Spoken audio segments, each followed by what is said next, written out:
এটাকে আমি দিয়ে দেব এই কাঁচা মাংস এবং ভাজা আলুর উপরে। এটা আমি গরম গরম দিয়ে আর এই মাংসটা এই রান্নাটাকে এবার। আসসালামু আলাইকুম, মজার আর একটি রেসিপি নিয়ে চলে আসলাম। আর এটা দিয়ে দিচ্ছি আমি গরম মশলা আমার বানিয়ে রাখা। এর মধ্যে আমি মাংসটার মধ্যে সব মশলা দিয়ে দিয়েছি।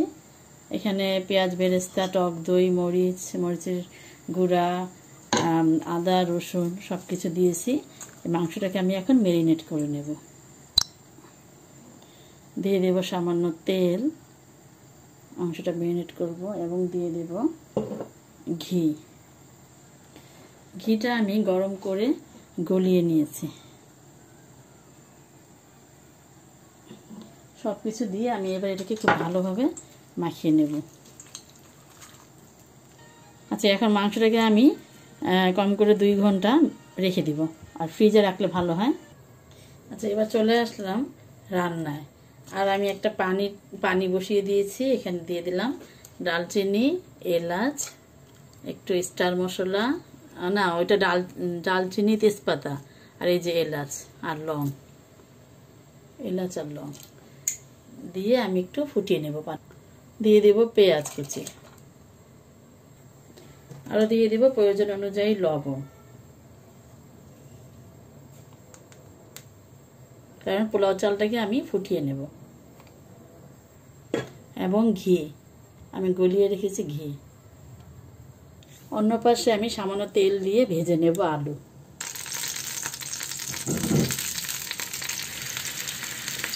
আলুর মধ্যে লবণ দেব, আর দিয়ে দেব একটু ফুড কালার।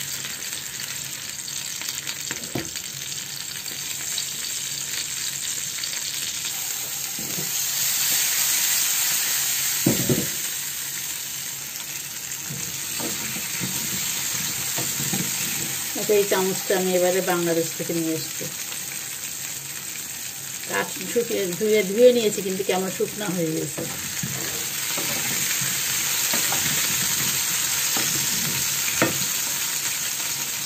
আচ্ছা, পানিটা ফুটে গিয়েছে। এখন আমি ধুয়ে রাখা চালগুলো দিয়ে দিচ্ছি। আমি এখানে 80% সিদ্ধ করে নেব। আমি পানি কম দিয়েছি, তার কারণ আমি এটাকে ঝরিয়ে নেব না, পানিটা শুকিয়ে ফেলবো।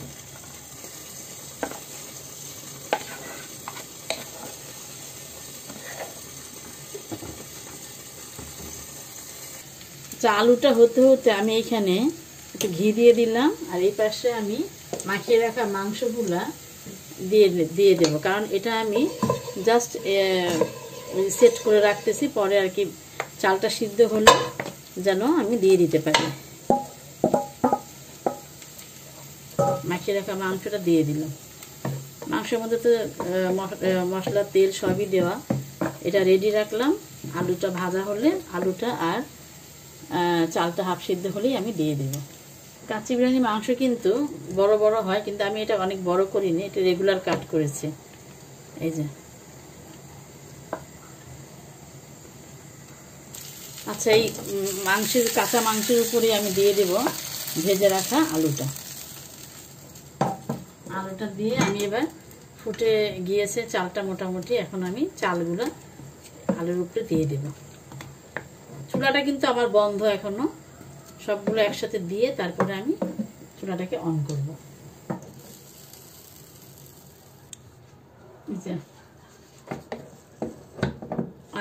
অর্ধেক সিদ্ধ করে নেওয়া, 80% সিদ্ধ করে নেওয়া।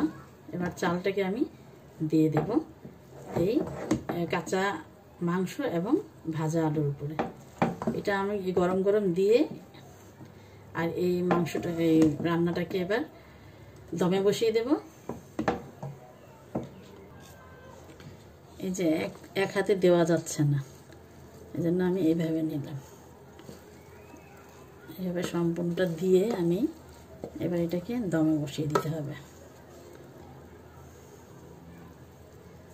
গরম গরম দিয়ে দিলে আর দমে বসিয়ে দিলে তাহলে মাংসটা খুব ভালোভাবে সিদ্ধ হয়ে যাবে। আচ্ছা, এই যে সমান হয়ে গিয়েছে। আমি খুব ভালোভাবে পাতিলটা ভালোভাবে মুছে দিয়ে দিলাম। এবার আমি দিয়ে দেব বেরেস্তা। এটার উপরে দিয়ে দিচ্ছি বেরেস্তা। সব কিছু একবারে দিয়ে আমি এটাকে ঢেকে দিব। এবার দিয়ে দেব ফুড কালার। আসলে এই একটু ফুড কালার না দিলে এই রান্নাটা ভালো লাগে না। একটু কালার থাকবে, সাদা থাকবে, লাল থাকবে ভাতটা। দিয়ে দিলাম। এবার দিয়ে দেব দুধ। আমি এখানে প্রায় এখানে আমি আর চালটা কিন্তু ডাবল, আমরা পোলাওতে দিই ডাবল পরিমাণ, কিন্তু এখানে দিয়েছি। পানিটা যদি আমি ঝরিয়ে ফেলি তাহলে কিন্তু আমার বেশি পানি দিলেও হয়, আর পানি যেহেতু আমি ঝরাই নাই সেক্ষেত্রে কিন্তু পানির পরিমাণ আমি কম দিয়েছি। চাল মানে ডাবল না, ডাবলের কম দিয়েছি। যেমন 3 পট যদি হয় 6 পট আমরা পোলাওতে দিই পানি, কিন্তু এখানে দেওয়া হয়েছে 4 থেকে 3-4.5 পটের মতো পানি, আর দিলাম আধা গ্লাস আর কি দুধ।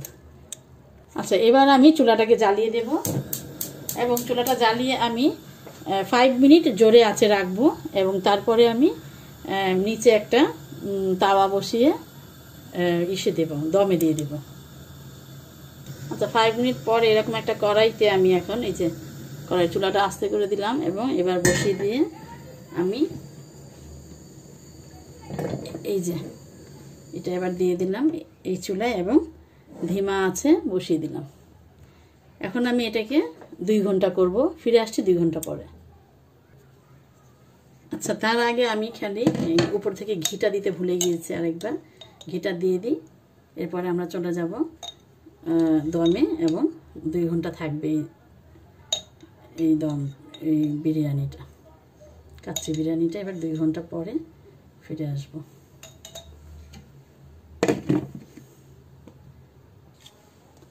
এই দেখি ফিরে আসলাম। দেখি ফিরে আসলাম 2 ঘন্টা পর। দেখি একটু এখনো চুলাটাকে বন্ধ করে দিব। এখন এই যে মাংসটা একটু দেখে নিতে হবে। এই দেখো,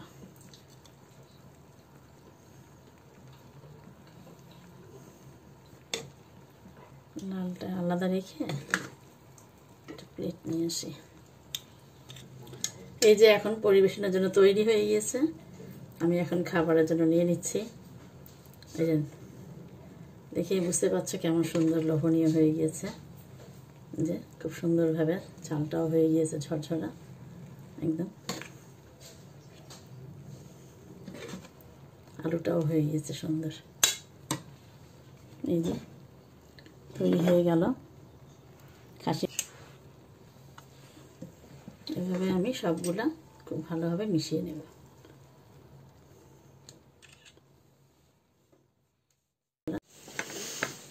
প্লেটগুলো একটু মুছে নিচ্ছি। ধোয়ার পর একটু ভিজা ভিজা রয়েছে, এই জন্য চলে আসলাম ছোট্ট একটি ব্লগ নিয়ে। এখন খাওয়া দাওয়া শুরু করব। আজ রান্না করলাম কাচ্চি বিরিয়ানি। এই যে কাচ্চি বিরিয়ানি, খাসির কাচ্চি বিরিয়ানি করলাম, আর সাথে আছে সালাদ। সালাদ, ডিম সিদ্ধ না,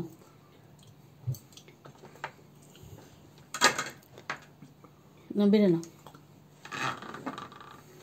না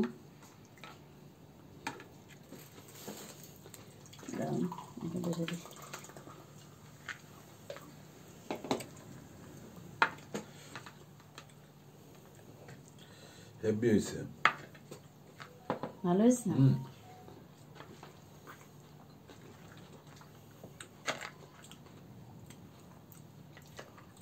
এই যে রান্না ফেল, কাচ্চি বিরিয়ানি। তাই নাকি? রান্না ফেল। নানার সাথে যোগাযোগ করতে পারো যে আমি নানার বিরিয়ানি একটু রান্না করে আমি দেবো। মানে প্রথমে চ্যালেঞ্জে যাবা যে নান্নার বিরিয়ানি আর আমার বিরিয়ানি চ্যালেঞ্জ, যদি মজা হয় নান্নাকে আমি সাপ্লাই দেবো।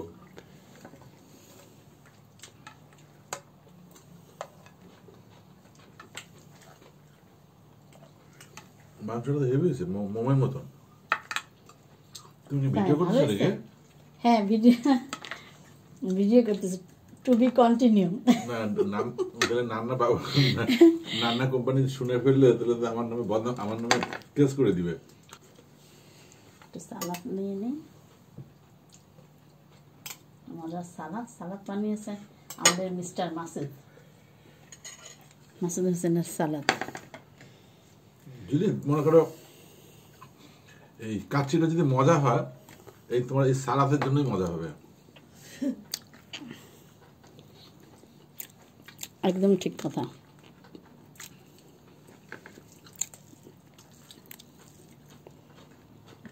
খেয়ে নিব। আর করেছিলাম বড়া, ডালের বড়া। কোক, এটা কোক না, অ্যাভয়েড কোক। এটা কি জানো? কোলা। কোলা শুধু না? শুধু কোলা, লোকাল মেড। আলহামদুলিল্লাহ, শুরুতে মজা হয়েছে।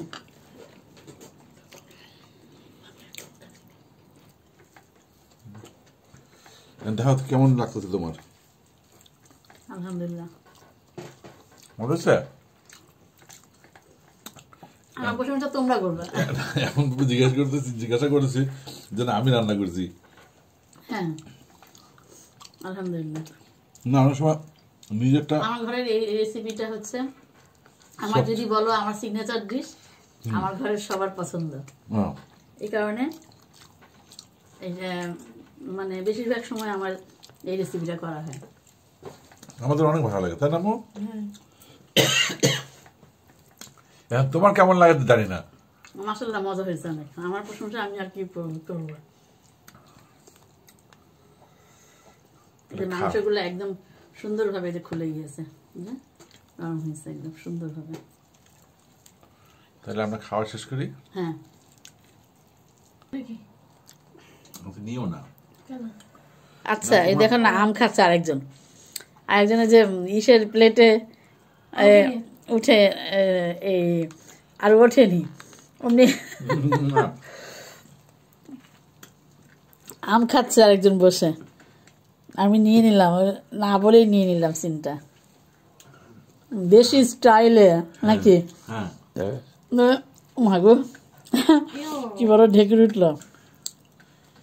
সরি, এইভাবে আম খেতে, এই আমরুপালিটা না শেষ পর্যায়ে আমাদের এখানে আমরুপালি। এভাবে আম খাওয়ার একটা আলাদা মজা আছে। দেখি আমাদের ওই ডিবাটা দাও দেখি। মামাটা এই যে আমরা কোক খাচ্ছি না, কোলা খাচ্ছি। কোককে আমরা সব অ্যাভয়েড করব। কোলা বয়কট। হ্যাঁ এই দেখো তোমাদের একটু আমার গাছ দেখিয়ে দিই। ছোট্ট মিনি গার্ডেন আমার 3তলা ছাদের বেলকনিতে, 3তলার বেলকনিতে। খাওয়া দাওয়া শেষ করে প্লেটের সব ধুয়ে ফেললাম, আর ডিশ ওয়াশারেও দিয়ে দিলাম কিছু বড়গুলা, ছোটোগুলা ধুয়ে নিলাম। এ দেখো আমার টমেটো গাছ লাগিয়েছে। এদিকে কচু গাছ, টমেটো হয়েছে অনেকগুলোতে। দেখো টমেটো দেখা যাচ্ছে নাকি জানি না, এই যে টমেটো হয়েছে অনেকগুলো। কই গেল দেখা যায় না তো। যে টমেটো ওই পাশে আরো অনেকগুলো হয়েছে। এই যে কচু গাছ, এখানে আমার লাল শাক গাছ, এখানে মাশাআল্লাহ লাল শাক অনেকবার খেলাম। কাঁচামরিচ গাছ, আর এই যে পুঁইশাক গাছ অনেকবার খেলাম। আর এই যে এইখানেও হয়েছে টমেটো অনেকগুলো টমেটো, এখানে টমেটোও ধরেছে অনেকগুলো মাশাআল্লাহ। কচু গাছ, অনেকগুলো কচু গাছ লাগিয়েছে এবারে। এই যে আবহাওয়াটা খুবই সুন্দর, আজকের ওয়েদারটা খুবই সুন্দর। ওকে, আজ ব্লগটা এই পর্যন্তই। আশা করছি ভালো লেগেছে। আজ এ পর্যন্তই, আবার কথা হবে অন্য কোনো ভিডিওতে। আল্লাহ হাফেজ।